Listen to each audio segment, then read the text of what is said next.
একটা জাতীয় মুক্তির জন্য।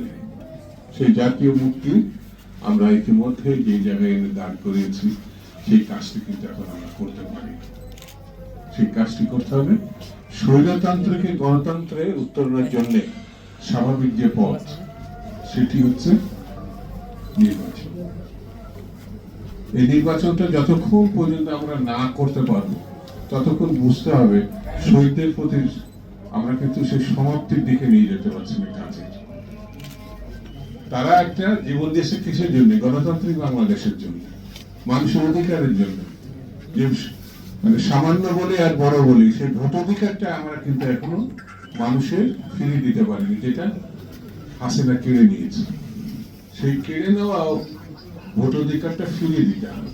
ফিরিয়ে দিলে তারা যে পছন্দের প্রার্থীকে বা দলকে, মার্কাকে জিতাবে, তার মধ্য দিয়ে আমরা একটি জাতীয় সরকার গঠন করতে পারব। সেই সরকার যতক্ষণ পর্যন্ত আমরা করতে না পারবো, ততক্ষণ পর্যন্ত শহীদদের প্রতি যত যত মর্যাদা আমরা দিতে পেরেছি, এটা কিন্তু বলা যাবে না। তাদেরকে যদি মর্যাদা দিতে হয়, সম্মান জানাতে হয়, তাদের আত্মার কথা যদি আমরা শুনতে চাই, তার এখানে একটি গণতান্ত্রিক সরকার প্রতিষ্ঠা করতে হয়। সেই কথাটাই কিন্তু আজকের বক্তারা বিভিন্নভাবে বলে আসছে। পিয়ারের কথা এই জন্য বলছে না, যারা নির্বাচন ভয় পায়, যারা কোনো না কোনো অন্ধকারের শক্তিকে পুনর্বাসন করতে চায়, মানে আওয়ামী লীগকে পুনর্বাসন করতে চায়, কায়দা কানুন তারা ধরছে পিয়ার।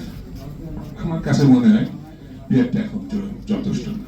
যদি কেউ করতে চায়, তাহলে এই কর্মসূচিটা জাতির সামনে তাদের নিয়ে গিয়ে ভোট করা উচিত। তারা যদি জয়লাভ করে, তাহলে তারা পিয়ার করবে। কিন্তু বিএনপির ঘাড়ে চেপে বা অন্য কোনো সরকারের ঘাড়ে চেপে এই দুষ্কর্ম করা ঠিক হবে না। এর প্রতি জাতির কোনো সমর্থন নাই।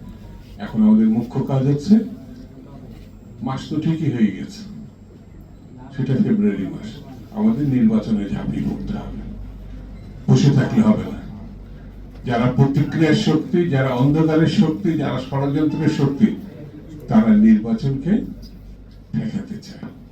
আর আমাদের উচিত হচ্ছে যে যেখানে যেভাবে আছি, নির্বাচনের সপক্ষে আমরা নেমে পড়বো। এর মধ্য দিয়ে কিন্তু শহীদদের প্রতি শ্রদ্ধা জানানো সম্ভব বলে আমি মনে করি। সেজন্য আসুন বন্ধুরা, ঐক্যবদ্ধ ভাবে আমরা নির্বাচনের দিকে এগিয়ে যাই। সকলকে ধন্যবাদ।